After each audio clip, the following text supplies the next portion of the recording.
Alors, nous sommes dans la deuxième partie de notre devoir. La deuxième partie qui consiste à déterminer graphiquement la résolution des équations et inéquations suivantes. Vous voyez, ce sont ces équations et inéquations-là qu'on doit résoudre en fait. Ok? Et déjà, si je dois préciser une chose, c'est que dans tout ce travail, il n'y aura pas de calcul. Tout ça, ce n'est que de la lecture. Ok? Il n'y a pas de calcul. Dans tout notre devoir, il n'y aura pas de calcul. C'est juste de la lecture, comme nous dit l'intitulé du cours. Détermination graphique. Donc, ici, on va déterminer les solutions, n'est-ce pas, des équations f de x égale 7, f de x égale 0 et f de x égale moins 1. Et si je dois préciser quelque chose de vraiment très important, c'est que parfois ici, la formulation, elle peut changer. Ok? Parfois, on peut vous demander de déterminer les antécédents des points 7, 0 et moins 1 par rapport à la courbe f. D'accord? Donc, déterminer les antécédents d'un point ou alors résoudre graphiquement les équations, c'est la même chose. C'est juste la formulation qui change. Ok? Et vraiment, pour le faire, on va chercher cette fois-ci l'axe des ordonnées. Vous vous souvenez, pour donner l'image d'un point, c'est l'axe des abscisses qui nous intéresse. Mais cette fois-ci, pour donner les solutions d'une équation, c'est l'axe des ordonnées qui nous intéresse cette fois-ci. Ok? Donc, pour résoudre f de x égale 7, je dois chercher 7 sur l'axe des ordonnées, le voici, 7, et je vais tracer une droite qui coupe l'axe des ordonnées, c'est-à-dire qui est perpendiculaire à l'axe des ordonnées, ok, et qui est parallèle à l'axe des abscisses. D'accord? Donc, vous voyez qu'en le faisant là, quand je trace ma droite, elle va toucher la courbe en ce point-ci, elle passe par 7 et elle touche encore la courbe en ce point-là. Ok? Puisque elle touche la courbe en ce point-ci, je vais descendre tout doucement. En descendant, je trouve moins 4. De l'autre côté, ici, quand je descends, je trouve 4. Conclusion, en 2, je vais dire que pour f de x égale 7, les solutions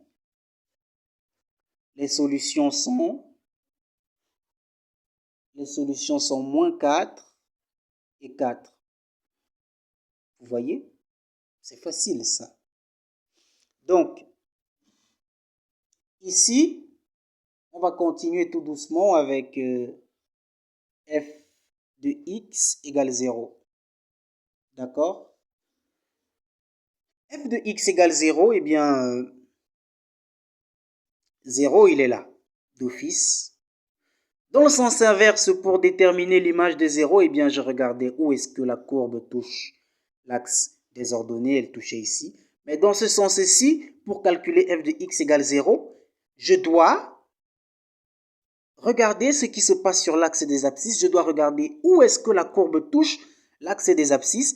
On remarque que la courbe touche l'axe des abscisses ici et là. Vous voyez bien, elle touche la courbe ici et là. Donc, ces points-là sont moins 1, moins 2, moins 3 ici. 1, 2, 3. Donc, pour f de x égale 0, les solutions sont moins 3 et 3. Pour f de x égale 0, les solutions sont moins 3, 3 et on ferme. Vous voyez? Très simple. Donc, allons-y voir avec f de x égale moins 5. f de x égale moins 5, bon d'accord, je vais vous laisser ça pour que vous puissiez vous exercer à la maison, ok? On va passer rapidement sans plus tarder à la résolution des inéquations. Attention ici, les solutions se donnent sous forme d'intervalle. Ok? Ça, c'est déjà ce qu'il faut noter. Les solutions d'une inéquation se donnent sous forme d'intervalle. Et comment est-ce qu'on fait en fait pour résoudre graphiquement une inéquation? En fait, le principe, il est simple. Notez bien qu'on a f de x supérieur égale à 0. Ce supérieur égale à 0 veut dire que je dois chercher d'abord 0. 0, il est là, sur l'axe des ordonnées. Je place une règle comme celle-ci et je regarde quelles sont les parties de la courbe qui sont au-dessus de l'axe des abscisses. Très simplement, je remarque qu'il y a cette partie de la courbe qui est au-dessus de l'axe des abscisses et cette partie-là qui est au-dessus de l'axe des abscisses. Puisque j'ai déterminé quelles sont les parties qui sont au-dessus de l'axe des abscisses, eh bien, je vais projeter ces parties-là comme ceci, n'est-ce pas? Puisque je projette comme ceci sur l'axe des abscisses, je trouve moins 4 de ce côté-ci et je trouve 4 de ce côté-là. Donc, en temps normal, f de x égale 0 admet les solutions moins 4. F de x supérieur égale à 0, pardon, admet les solutions moins 4 et 4. Mais, rappelez-vous, lorsqu'on a résolu f de x égale 0, eh bien, on a trouvé moins 3, 3. Ça veut dire que moins 3 et 3, logiquement, sont compris dans la solution moins 4, 4. OK? Compris dans la solution moins 4, 4.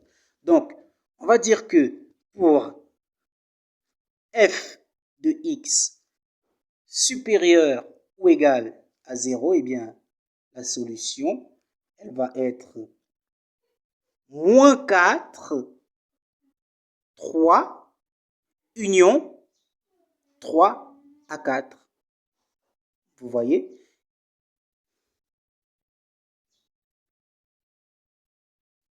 Moins 4, 3, union, moins 4, moins 3, pardon, union 3 à 4. Vous voyez? C'est simple. Et pourquoi je ferme? Eh bien, parce que ici c'est large, supérieur ou égal. Supérieur ou égal veut dire qu'on ferme partout sauf à l'infini. Ça, vous le savez déjà. Donc, on va continuer avec f de x inférieur ou égal à moins 5. On va répéter le même procédé.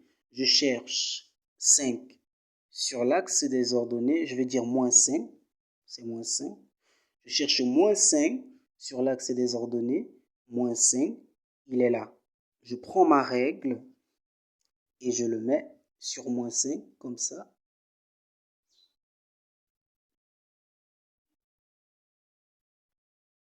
Voilà, comme ceci. Ce que je constate, eh bien, c'est qu'en plaçant ça, comme ceci, eh bien, je dois regarder. Non, c'est pas comme ça que je dois placer comme ceci.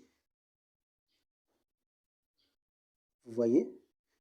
Rappelez-vous, je suis en train de résoudre l'inéquation f de x inférieur à moins 5.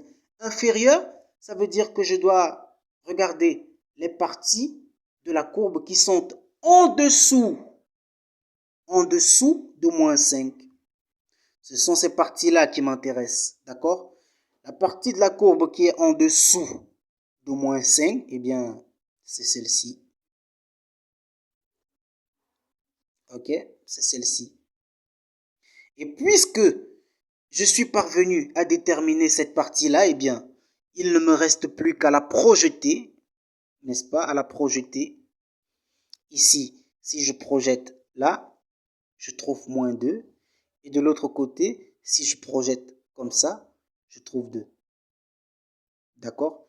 Donc, très simplement, pour f de x inférieur égale à moins 5, eh bien, les solutions, telles qu'on nous l'a dit, telles qu'on l'a trouvé, c'est moins 2 et 2 fermé, je précise. Moins 2, 2. Vous voyez? Je vais faire f de x inférieur à moins 5 et vous ferez f de x strictement inférieur à 0. Ok? F de x inférieur à moins 5. Je vais dire f de x supérieur strictement positif supérieur à moins 5. Ok? Je vais recommencer l'opération, mais cette fois-ci, je vais regarder les parties de la courbe qui sont au-dessus de moins 5, puisque c'est supérieur cette fois-ci. Strictement positif, vous voyez? Là, je regarde les parties qui sont au-dessus de moins 5. Eh bien, je me rends compte qu'il y a cette partie-ci et cette partie-là. D'accord? Il y a cette partie-ci et cette partie-là. Vous voyez? Donc, de manière très simple, quand j'essaye de projeter, je trouve moins 4 et je trouve 4. Ok? Donc, pour f de x,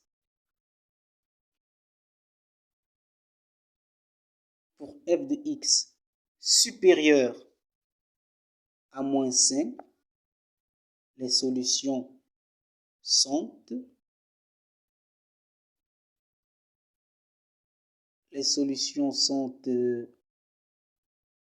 ici je vais ouvrir parce que supérieur ça veut dire qu'on ouvre moins 4 et 4. Ok, si ça vous pose problème, eh bien je vais préciser ça quelque part ici ou là.